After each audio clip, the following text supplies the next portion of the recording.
Geometry 10th का triangle वाला समाप्त हो चुका है। 10वां का मैथ एनसीईआरटी सिलेबस से है, तो ट्रायंगल समाप्त हो चुका है। सर्किल बच गया है और ये सर्किल का पार्ट 1 है।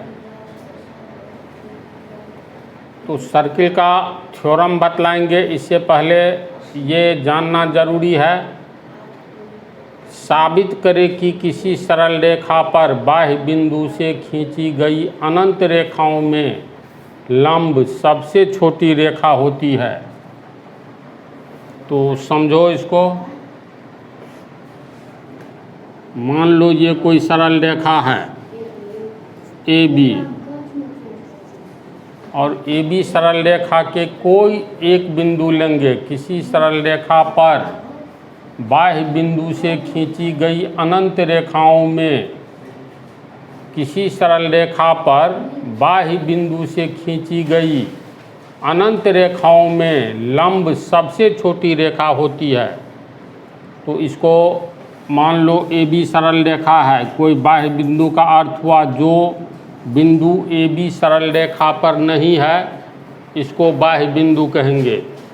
तो ए बी सरल रेखा पर मान लो कोई बिंदु नहीं लेकर के इसके चारों ओर कहीं भी हम बिंदु ले सकते हैं। सबसे छोटी रेखा लंब होती है। किसी सरल रेखा पर बाह्य बिंदु से खींची गई अनंत रेखाओं में लंब सबसे छोटी रेखा होती है, ये बोलो, या सबसे छोटी रेखा लंब होती है। बात है बराबर है ना।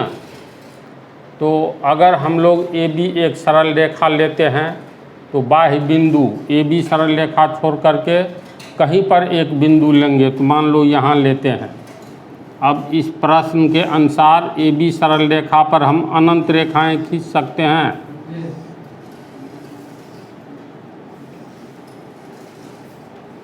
तो इन अनंत रेखाओं में मान लो कुछ ही रेखा को दिखलाते हैं। ये ओ बिंदु है, तो ए बी एक सरल रेखा है और बाह्य बिंदु कोई ओ है। ओ से कई सरल रेखाएं हम ए बी पर अनंत सरल रेखाएं खींच सकते हैं, जिसमें से पहली सरल रेखा खींचे ओ, ए डैश ओ, ये तो अलग अलग ही नाम लिखते हैं, ओ सी, दूसरी ओ डी, इसके बाद ये एक लंब खींच लेते हैं ओ ई, फिर ओ एफ, ओ जी। इस तरह अनंत रेखाएं खींच सकते हैं। तो कुछ ही रेखाओं को दिखलाते हैं। तो इसमें हम लोग को क्या साबित करना है? साबित करना है ओ ई ये लंब खींचे हैं, और ये साबित करना है बिंदु ओ जो कि ए बी पर स्थित नहीं है। ए बी के बाहर ए बी के बाहर ये बिंदु है, यानी बाह्य बिंदु। इस बाह्य बिंदु से खींची गई अनंत रेखाओं में लंब सबसे छोटी रेखा होती है, ये साबित करना है। यानी हम लोग को साबित करना है ओ ई लंब है, ये खींचे हैं अनंत रेखाओं में ओ ई लंब है। तो इसका मतलब हुआ ये 90 डिग्री का हुआ। तो ये साबित करना है ओ ई सबसे छोटी रेखा होगी। बिंदु ओ से हम जितनी भी रेखाएं खींचे, तो कुछ ही रेखा पर देख लो, यहाँ पर समकोण त्रिभुज, ये क्या साबित कर रहे हैं? देखो ओ ई सबसे छोटी रेखा होगी।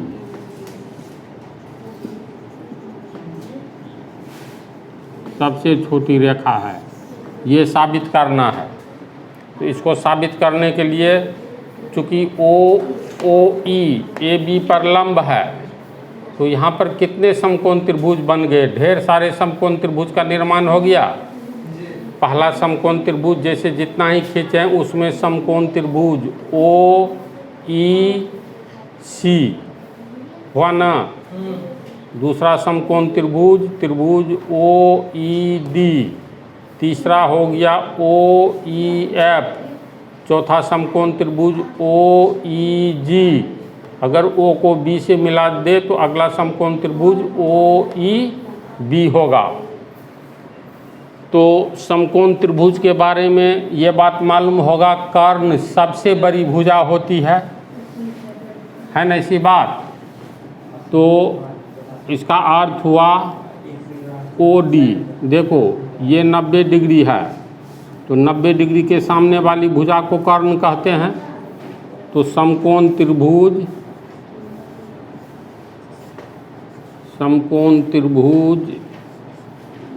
OEC में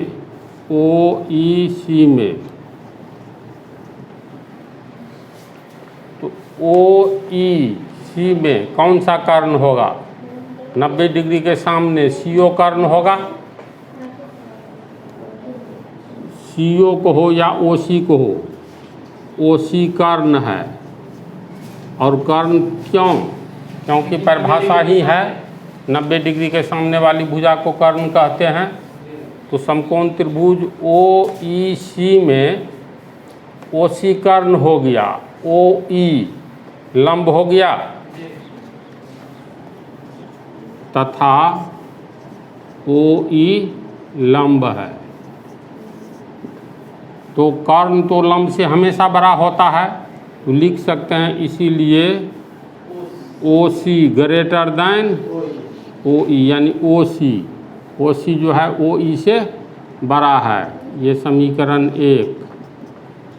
इसके बाद फिर और समकोण त्रिभुज OED में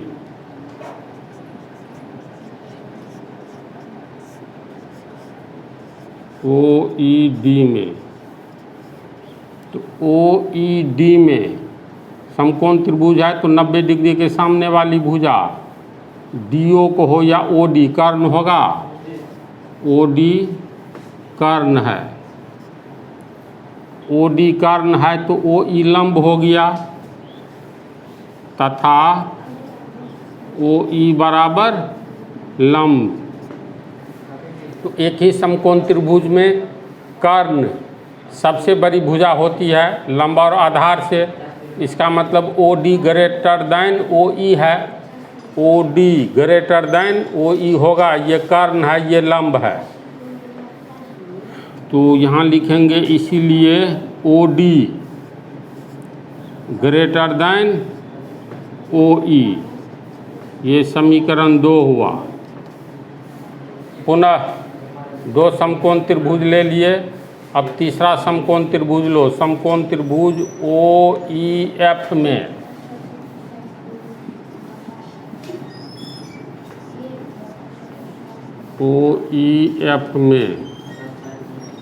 OEF में 90 डिग्री के सामने की भुजा OF कर्ण होगा, तो OF बराबर कर्ण। और OEF में 90 डिग्री के सामने की भुजा कर्ण, तो OE लंब का काम करेगा, तो OE बराबर लंब। तो लंब से तो कर्ण हमेशा बड़ा होता है, इसलिए लिख सकते हैं OF ग्रेटर देन OE। ये हो गया समीकरण 3। समझ रहा है? फिर समकोण त्रिभुज अगला लो। समकोण त्रिभुज OEG में